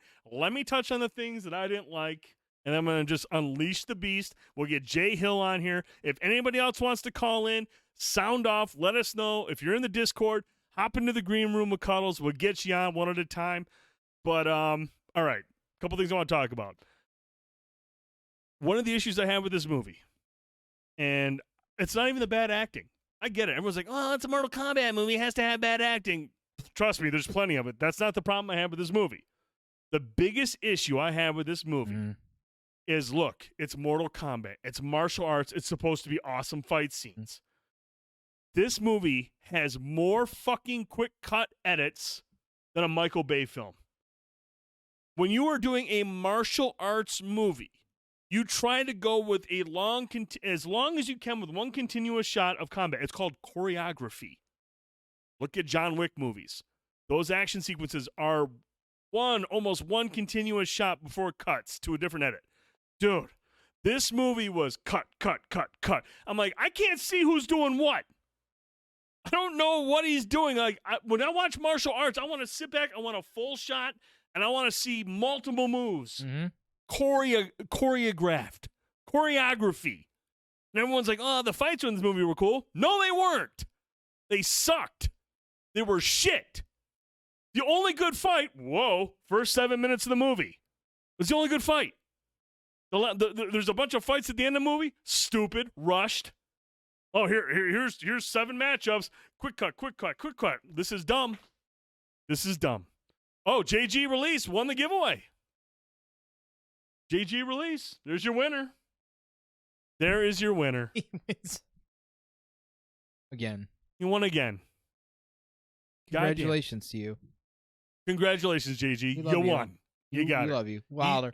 First it was Prime, now it's JG Release. Yeah. They find a way, you guys. No, I'm just joking. Congratulations, JG. We'll hit you up after the show. We'll get you hooked up. But I'm bitching right now. Okay? I'm bitching right now. I got to get mine in now. What up, EG? Because my man has to. You won't believe the fucking list, you guys. Okay. So yeah, fight scenes were lame. I don't give a fuck. If you're like, well, you can't hate this movie if you didn't play the original Mortal Kombat. This movie's fight scenes sucked. They were trash. Quick cut edits, other than the first one and maybe the final one, but I know you got some problems with the final one that are going to. I can't back it. Let's move along here. First of all, Jessica McNamee is awful as Sonya Blade. She's fucking terrible. Forgettable. She is. I don't want to say she's a bad actress because to be in a movie like this, you have to have some sort of discernible talent as acting. I'm going to chalk it up as poor direction and even shittier writing. And I mean, honestly, man, every time Sonya Blade said something, it's like at the end of her sentence, she was like, that was good, right? Like her facial expression was like, she'd say something stupid, and then be like, huh? And I was just like, oh my God, stop looking for validation. Your lines suck. Just fucking commit to it. She was terrible in this movie. Cole Young, Louis Tam was really, really close second. I would have liked to have seen more Scorpio and Sub-Zero because, again, they were the best parts of this movie to a degree. And lastly, I miss Christopher Lambert. Oh. I miss Christopher Lambert. Lord Raiden and Shang Tsung in this movie were so lame. Yeah, like why? So lame. They were lame. Right, that's right. I don't have to fucking play the games to know that they're lame in this movie. They were lame. It's really that simple. I mean, this was a massive disappointment. After the first 7 minutes of the movie, this movie tanked. It was not entertaining.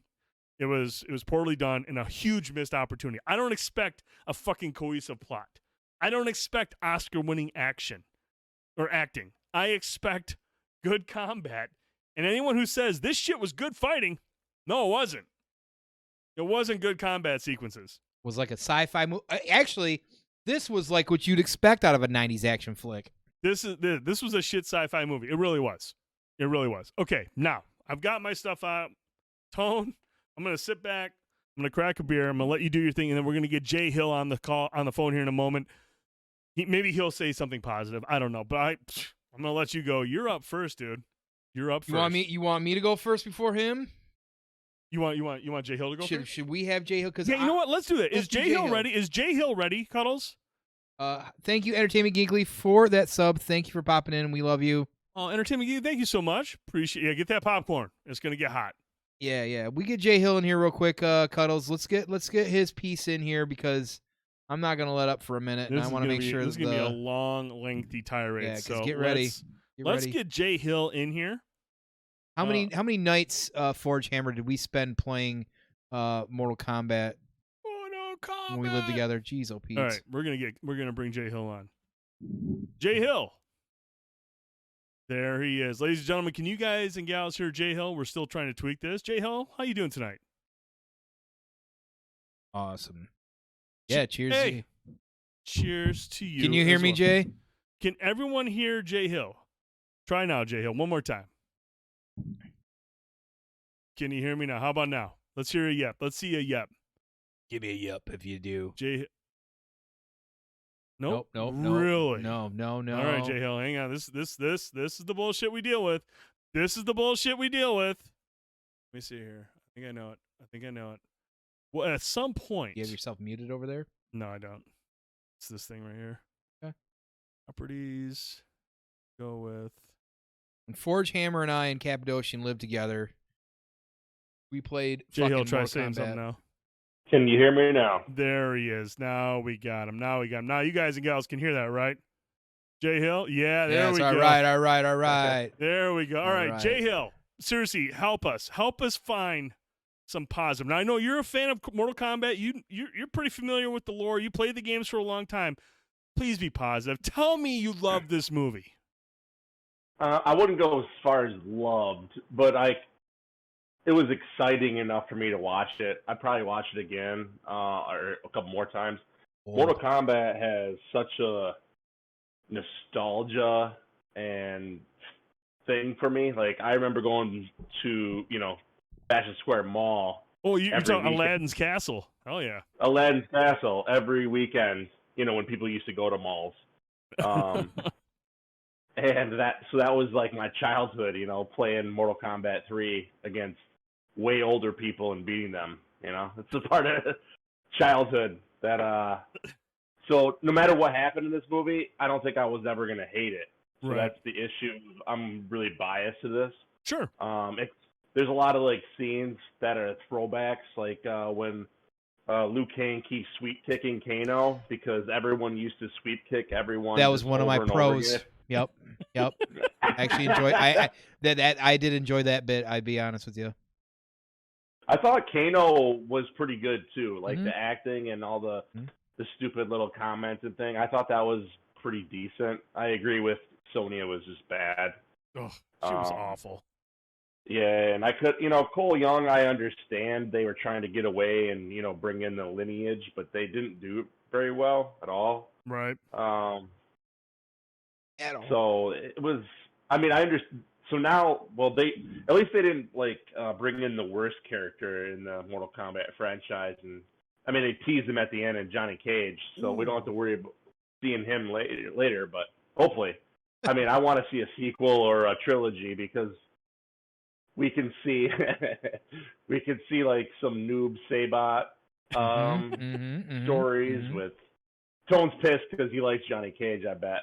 Actually, no, it's funny you say that. I am actually not that's Forge Hammer's guy. I didn't really warm up to Johnny Cage until Mortal Kombat 9, truth be told. However, what I will say to you is that you're wrong, first of all. Cole is definitely the worst character ever in that series. But, two, Johnny Cage, at the very least, whether you like him or not, has always been central part to Earthrealm's Defenders and central to that story. That's the problem. That's one of the problems true. here. Oh, I know. Yeah, I got a list. I'm ready. The timeline is a little off if they were trying to do that, I guess, with Johnny Cage. He should have been earlier, I guess. Maybe this should have been later in the, where they brought in a new character like this. Right. Maybe they could have brought in Cole Young maybe in the, the second movie or something. Or I'll even bake your noodle even further and dive deep into this in a second and say, if you remove him from the actual story of the movie, it doesn't change the movie, and that's how irrelevant he was. Oh, it's that's true. I know. I'm not gonna. I've got a list. I'm not defending Cole Young at all. That whole storyline. Okay, good. I was about to throw the mic. But I see Cabal was my guy, so I actually like a lot of the Cabal stuff. Yes. A lot, just because that was a lot of nostalgia there too.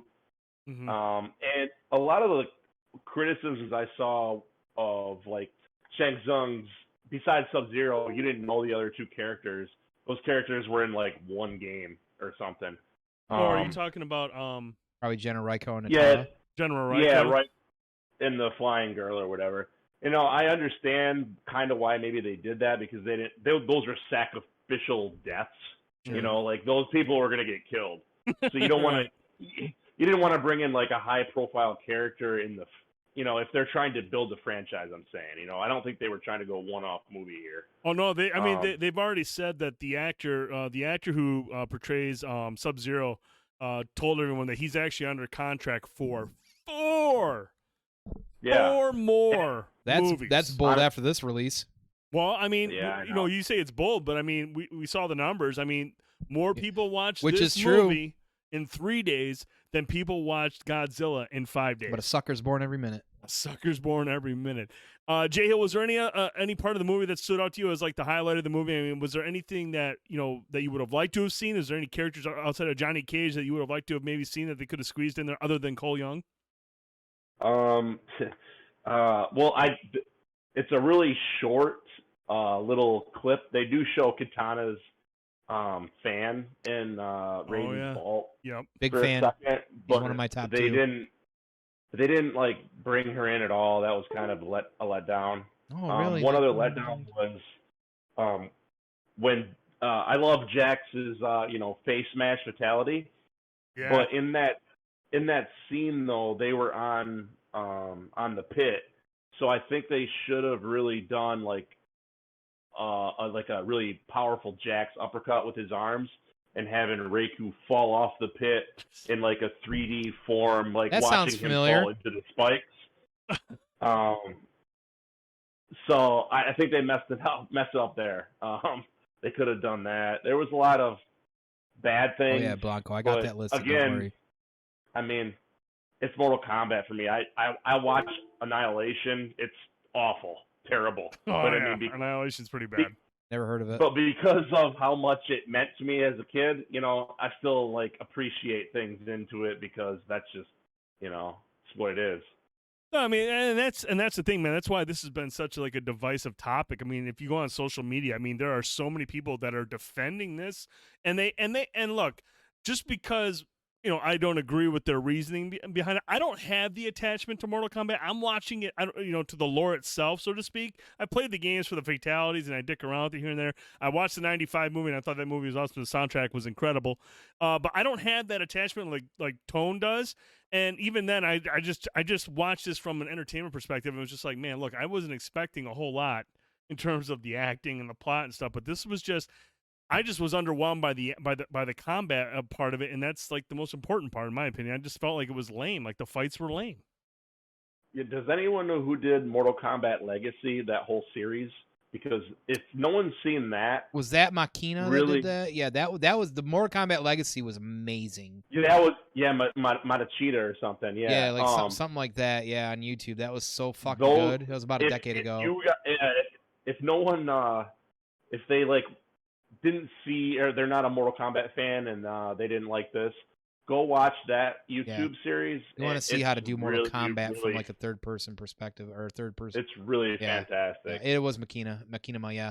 Awesome. Definitely check that out.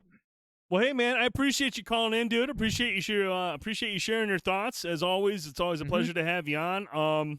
I have to let you go because this guy I'm about to shit on most of what you said. Is about to go fucking ballistic, and I want to get to shelter. But Jay Hill, as always, man, thank you so much for calling in. We appreciate you, buddy. Yeah, you the man, bro. We appreciate you. Have a good one. Take it easy, dude. You dude.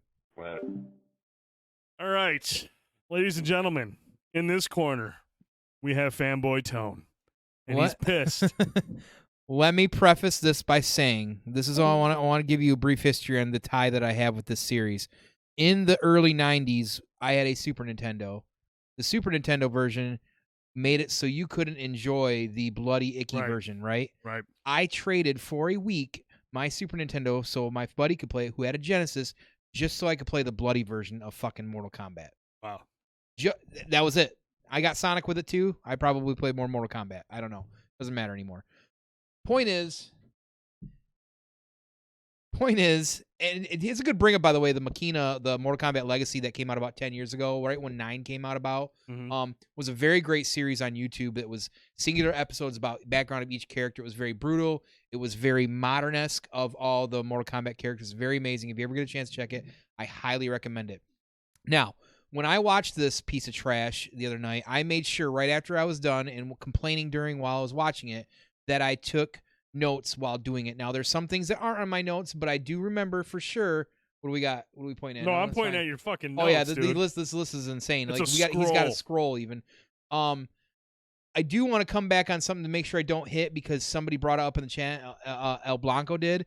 Fucking Shinnok's medallion is sitting there along with Katana's fucking fans with no katana, a central part of the story as well, by the way, for a long time. Shinnok's fucking medallion is sitting there just chilling where it's chilling, and somebody picks up and goes, "Oh, look at this thing." That fucking medallion has been a central part of the story plot for the last almost 10 fucking years. How in the 9 fucking hells are you going to start with that? Cappadocian brings up a really interesting point where they're flying across the desert and drops it off, and then it'll walk, and he's like, "Oh, about 3 seconds, some clicks away to walk there." Why the fuck you didn't just drop him off near the fucking door? Wow. What was the walk plot about? That was fucking stupid. Great plot holes. Anyways, we'll go with the pros first. Oh, wow. First of all, pros, Kung Lao. Kung Lao is one of my top 3 favorite fucking characters in the series. What I loved about that is that they nailed him spot on from video game form to actual movie form. Sure. His moves. Matter of fact, it was so precise that parts of the moves he was doing, I said, that's part of a combo string. That's really funny that they actually did that. That's fucking great. He shows up, does his little teleporty out of nowhere, and that's the last fucking time you see that. By the way, teleport is a big piece to Kung Lao's fucking character, so they showed it once, and that was the last time you ever fucking saw it. Yeah. And if you blinked, you missed that part of it. Fucking dumb.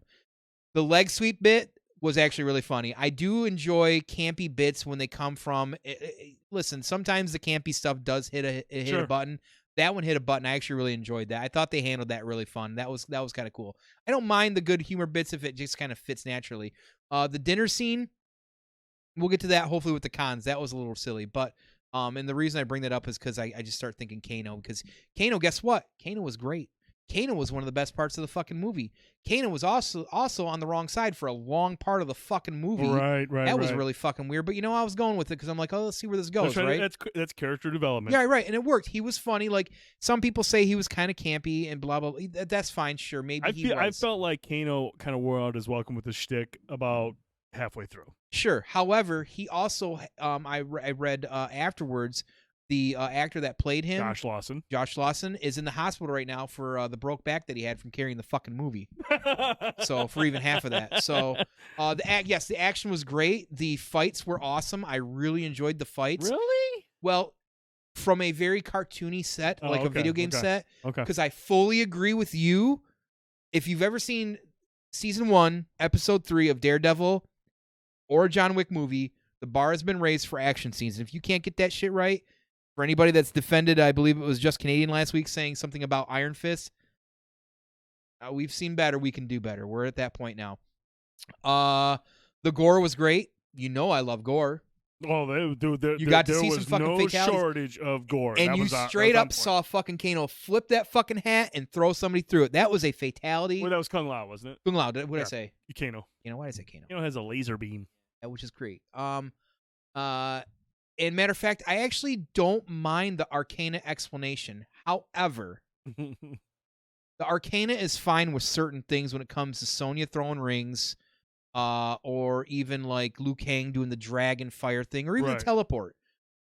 But for fuck's sake, when you're doing the Arcana bit and it's growing fucking arms for Jax, dude, that's pretty fucking stupid. Yeah. That's really fucking... Or the laser eye. Like, listen, where the fuck was the special ops of the government behind Sonya Blade and Jax? They were nowhere to be found at all.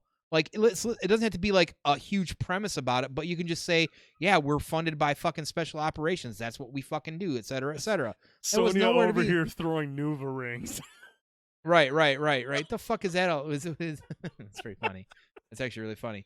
But so parts of the Arcana was fine, but it didn't make sense for a lot of the other stuff.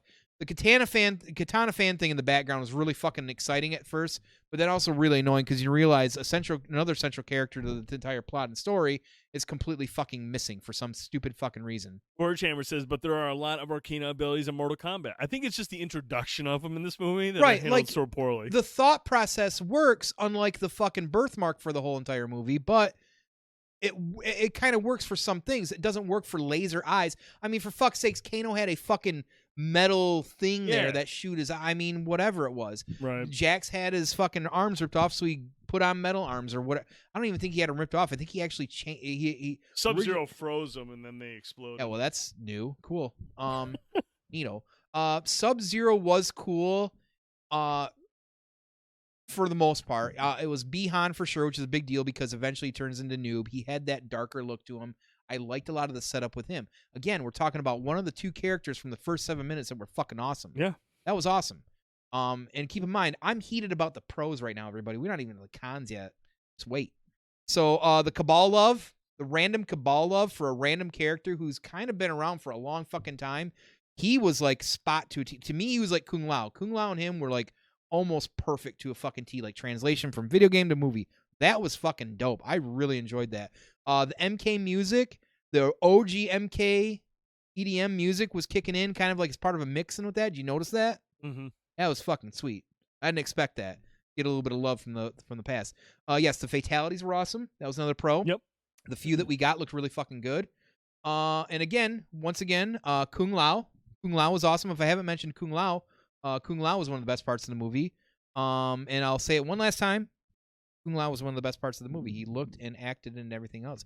Liu Kang was super weak in this, which was very disappointing. Plus when he was like, flawless victory. Dude, everything about Kung Lao was very like translatable from the game. I really like that. And maybe you could say it was campy to a degree. I don't mind if the camp works if we're staying true to the source. That makes sense. Mm-hmm. I know there's a lot going out there. Do we want to catch up with any of this stuff before? Because I haven't got to the cons yet. I'm ready. I know. I've been just watching it and I still can't get over the Nuva ring thing. Let me see here. Let's catch up with y'all. Yeah, I know you guys got some good things to say, and I've got much, much more. Kroger brand Shao Kahn can kiss my ass. P.S. I love you too. Is here. Fortune said before that I said that Sonya and Kano, for example, their abilities come from technology equipment. Mm-hmm. Sonya, except for her rings, I mean, look at Jax again. He had robot fucking arms put on. Right. I mean, Jesus, I'm so glad we didn't get into the Liu Kang of fucking cyber ninjas and any of that. Who knows? Maybe the 6th movie down the road will fuck that up too, but whatever.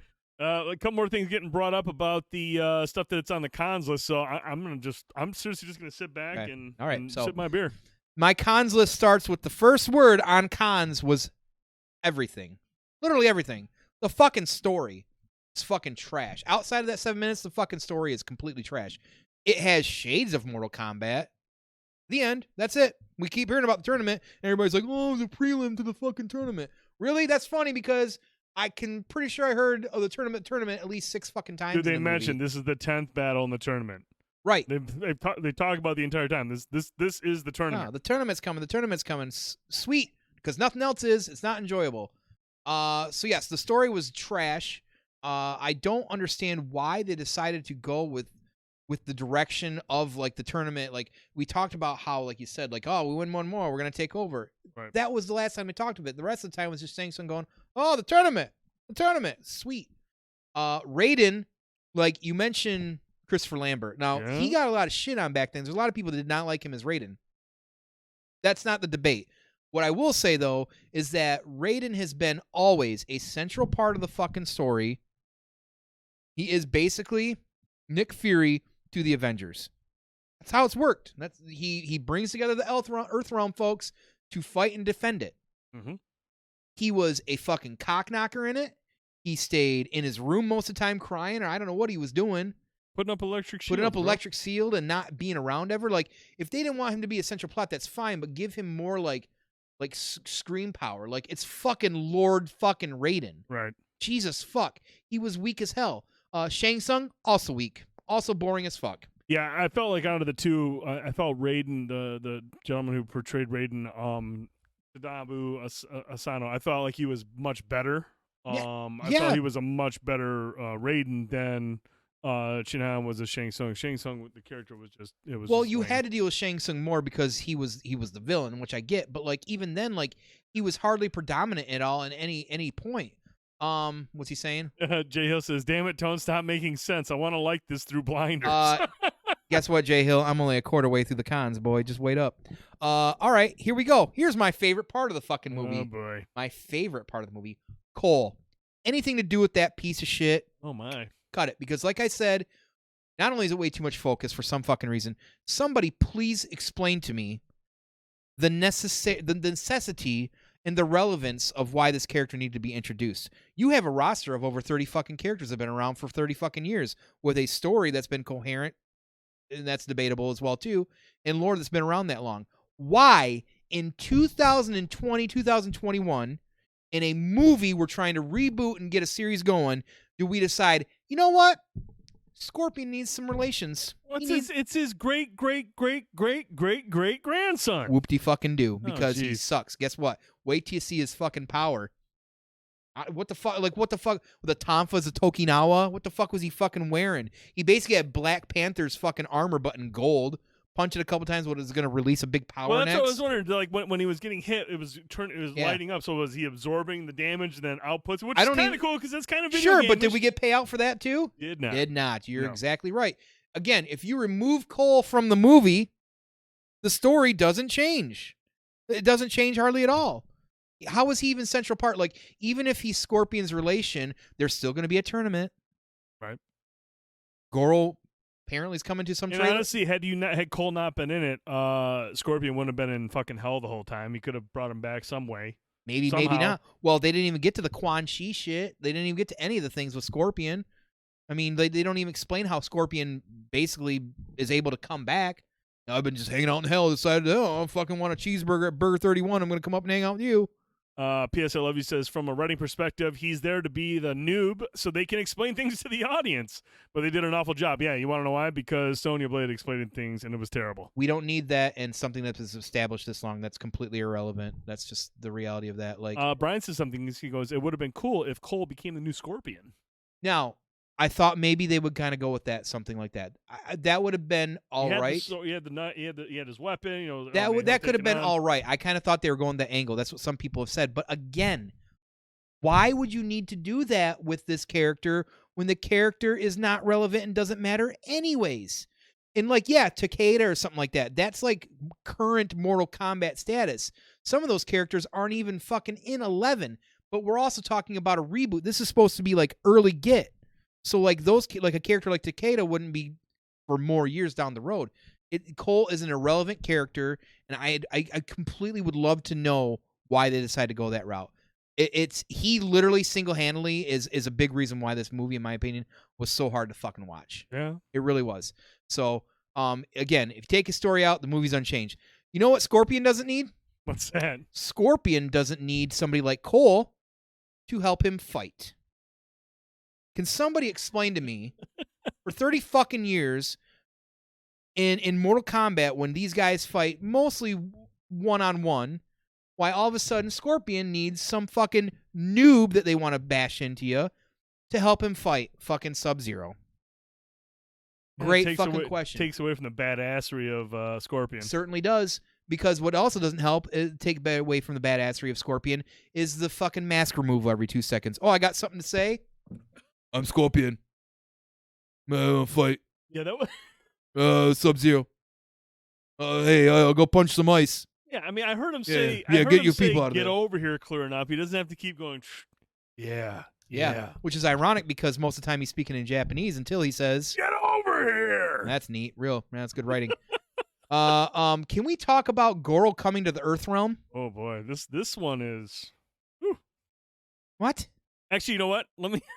What? Should I pop the meme? Should we show the two? Because these memes. Is it time for the memes? Let's talk. I got more cons. Don't worry, everybody. Let's take a Sit look at tight, the first strap one. in. That's not it. This We is got the some first great one. memes for you. Mortal Kombat 2021 be like this. There's the Kano Sonya Blade fighting in a trailer park, and there's Goro before he gets pieced out next to a truck. Real quick, my friend Dan said it best the day after this movie came out. He's like, "You tell me what Mortal Kombat fan has been waiting to see a trailer park fight behind an Arby's all their life." Great fucking point. Yeah, that pretty much summed up. Like Goro, I want you to dive into why it's so shitty the way Goro went out and where he went out. Why in the fuck would he come to Earthrealm? He might have a relation with Shang Tsung, and maybe even Shang Tsung is his boss. There's no rhyme or reason in any of this lore that he'd ever step out of fucking the Netherrealm to come to fucking Earth. He's a fucking prince. And he gets sent to Earth to take out the noob. To take out his fucking daughter and kid. Maybe you should send General fucking Raiko there with his hammer. Right. I don't fucking know. Figure it out. If you're going to bring those two dumb characters in out of nowhere, why the fuck couldn't anybody else do that shit? That's fucking ridiculous. Wow. Goro's in Earthrealm. Oh, okay. Yeah, great. So, yeah, speaking of which, Natara and General Raiko, characters that maybe showed up in one Mortal Kombat and we haven't seen since. You got fucking Shao Kahn wannabe in, I don't know, some fucking flying vampire lady. Okay, cool. Like, listen, J Hill made a good point. That's a good perspective, matter of fact. You need some people to be cannon fodder. Sure. Sure, she got fucking chewed up in the hat saw blade. You still though, you're gonna waste time with makeup, screen time with these characters when you have 30 years of 30 or some characters that you could bring in instead for a cameo and peace out that don't fucking matter. That was our choice. Jay Hill says, "Damn it, Tone. Now I'm pissed at this movie. Thanks a lot." Absolutely welcome. Want to call back in, Jay Hill? Absolutely welcome. I'm not done yet. So, jeez. I'm getting pretty close though. So yes, no Johnny Cage. So we get a hint. We get a hint. We get a hint at the end. We get the belt buckle, and people complain about the belt buckle, but that's more modern Johnny. Big fucking whoop. He wasn't even in the goddamn movie, so I don't think we should criticize the poster. Sure. Let's criticize the fact he was. So so listen again with like katanas. If you go to the original roster, guess who's on that original roster? Oh, Johnny Cage. Johnny Cage is on. You know who's not? Cole. So, how are we going to take a character that's central from the entire story? Again, if this is a reboot and he's not even involved at all early on, like why would we even do that? I honestly thought because he's fighting in a cage. Yeah, okay. Like, oh, cool. Maybe Cole's gonna be Johnny Cage. He's fighting in a cage. But that didn't happen. Yeah. I thought that was really ironic. The MMA fighter all of a sudden gets a fucking gold suit and can fight Goro. Cool. Yeah, I know. I didn't even need salt for my popcorn. Tone provided plenty of Absolutely. I'm Morton's all day. Morton all day. Here. Yep. Grab your umbrella. It's raining. So listen, at the end of the day, clearly here's why I'm so upset. I'm really bummed and disappointed because I had a lot. I was really excited about this. I don't normally put a lot of eggs in my basket like this, besides maybe like some MCU stuff these days, or even like Kong versus Godzilla. Because listen, this is a known franchise. It's not a well-known franchise, not a AAA franchise, and I get it. Everybody is home more, and they're able to. Same with Godzilla versus King Kong. More people watch that because that would have never watched it because they're home. I honestly believe that. Oh, absolutely. There was no site on KOTM because, nobody cared. But now they do because they got something to watch. It's the same with Mortal Kombat. The people out there that are defending this don't get it. And I'm sorry, that's just the truth. You can enjoy it, and I respect that. That's fine. But a lot of folks out there that are defending this, listen, I don't want to be that guy, but I'm going to be that guy. And the reason I'm being that guy is because this isn't like this came out 5 years ago. Mortal Kombat's been out since the early fucking 90s. Right. There's established lore. There's established story. And I'm telling you what, that 94, 95 movie is better than this fucking movie. Why? Because the characters are developed way better, and you give a shit about them. And look, when he says that, and I understand what he's saying, there's only so much you can do with something like this in terms of character development, but at least you can be respectful of the source material. That's the point. Yeah. And they weren't at all. This was complete trash. And whoever, I don't know how much Ed Boon had a hand in this, if he was a producer or what he was doing, or if he just turned a Kirkland on us on this shit.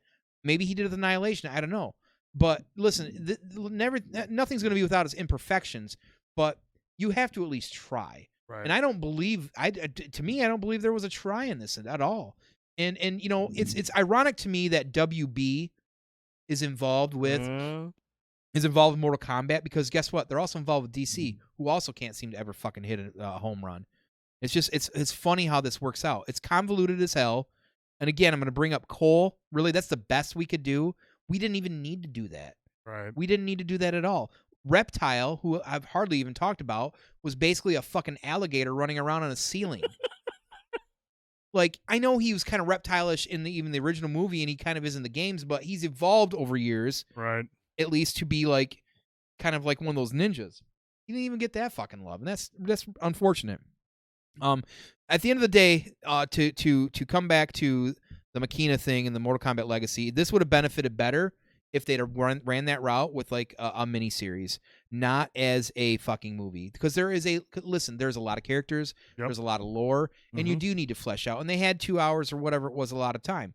And even in that time that they have to say, okay, how are we going to tell this story? How are we going to reboot this and make this work? Let's add Cole. That was at the end of the day. Let's create a whole new character after 30 years. And at first I thought maybe he was going to be like Fujin, which I'd have been like, okay, an adaptation of Fujin, that's fine too, because that was Mortal Kombat, maybe Deadly Alliance, I want to say. I don't recall when Fujin came in, and you played him early on, he being a god. I thought maybe they're going to do something like this. I didn't think they were going to come up all of a sudden throwing this thing Scorpion's relative. He's whatever, cool. So here it is. So it's really unfortunate, again, at the end of the day, that this is where we're at with it. And this is, again, coming from somebody who's been a fan for a long time. So at some point, I'm sorry, and I try not to do this, there is some gatekeeping involved. Sure. And that's because, again, like you said, it's kind of, it depends on how you handle the source material. It's a reboot. You've got the source material in front of you. You can look at it, you can use those guidelines, and you can adapt and change and modernize it and make it fit. This is a complete bastardization of that, and it's actually shameful, and I'm never going to watch this again. And if you enjoyed it, that's on you. That's on you. Wow. Jay Hill, that's on you. Try sleeping at night today, buddy. Now he's getting shit-faced. Thirsty. He's that mad. Brian says, keep those gates, Tone. The end. El Blanco says, there's a theory that Cole might be Cyrax. No one cares. He's an Nobody irrelevant character. cares. If that was the case, they could have built him better. Yeah, they could have done Brian, that is Cole. Somebody clip that if you can. If you enjoyed it, that's on you. That's on you. Wow. You feel good now? You feel a little bit better? Maybe water, maybe a nap. I don't know. Maybe some water, maybe a nap. You're welcome, J.O. That was a lot, but that is what we wanted to bring up last because we knew there was a good guy killed my childhood. Cuddles says, I changed my mind. I love the movie now just because Tone hates it so much. Oscar, Tone, you just earned another pee break per Brian. Yeah, guess what? I've already got a pee, I know, too. I feel one coming on, too. So, but that's going to do it for this week's show. Lots of good stuff to talk about. I know we breezed through some of the earlier topics, but they were good conversations. But we knew Mortal Kombat would be the two-time sink here, and Tone, you did not disappoint. Just a reminder, this weekend we'll be checking out Without Remorse, starring Michael B. Jordan. That drops on Amazon Prime this week. Good. That's out this week. I think there's something else. Another movie on Netflix. I'll have to check. There's something else, but make sure you're in the Discord. We'll let you know what we're going to be talking about. We'll talk about the season finale of Invincible. Now, next Tuesday, I'm scheduled to get my second shot for the vaccination. Pfizer Army or Moderna? Moderna Army. So I don't know just yet how I'll be feeling for Wednesday, if there'll be a show Wednesday. I don't know. Would you be able to do a show Thursday if we had to push it? Don't tell me my business. I will not. Yeah. I would be able to do a Thursday if need be. It'll just depend on you're right, Brian. I know that's what I'm saying. Like I'm getting it done at noon. I have the rest of that day off on Tuesday, and I don't know how I'm going to feel on Wednesday. But if we can do a show on Wednesday, we'll do it on Wednesday. Right. If not, we'll probably push it to Thursday. But we'll also be talking about Star Wars Bad Batch. Episode 1 drops on Tuesday. That's the one that does drop this next week. Yes. Star Wars Bad Batch will be on Disney Plus. Over an hour. Is it really? 70 minutes. The first episode, 70 minutes? If I don't see you before then, which I probably won't, May the 4th be with you. It drops on Tuesday. May the 4th be with you. Yeah, Bad Batch, yo. So we'll be talking about that. We'll have a lot of other stuff to talk about. We'll talk about Returnal. We're going to be playing that this weekend.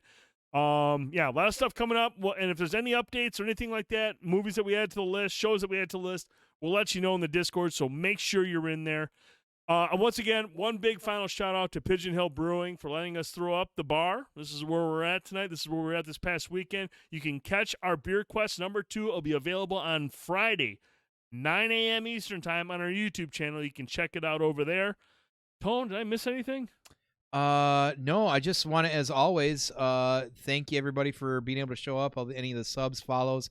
As always, we say if you enjoy us and want to share us, please do. We love those likes, subs, absolutely. Shares. If you know people in your family that might enjoy us or friends, please do that. That is big for us, that word of mouth. And that's right, P.S. I love you. Good night and fuck Cole. That is the best thing we could say at the end of this.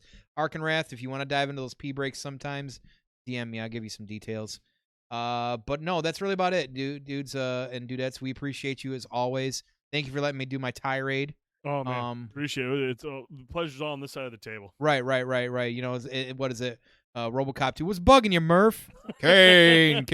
What's bugging you, Tone? Cole's bugging me. Cold's bugging me right now. Yeah. Yeah, as Tone said, all the shares, whether it's on Facebook, if it's on Twitter, if it's on YouTube, share those links. Tell your friends and family. If you listen to us on iTunes, make sure you give us a thumbs up or a 5-star review if you feel like we deserve it. If not, let us know what we can do to earn that 5-star recording or record. So for Fanboy Tone, I'm the Dude79. This has been another episode of Banter and Babble. We will see you Wednesday night, possibly Thursday next week. Make sure you check us out on Discord, but we will also be live. I'll be live on the Banter and Babble channel right here Friday night with Returnal. Absolutely. Have a great weekend, everybody. Stay safe.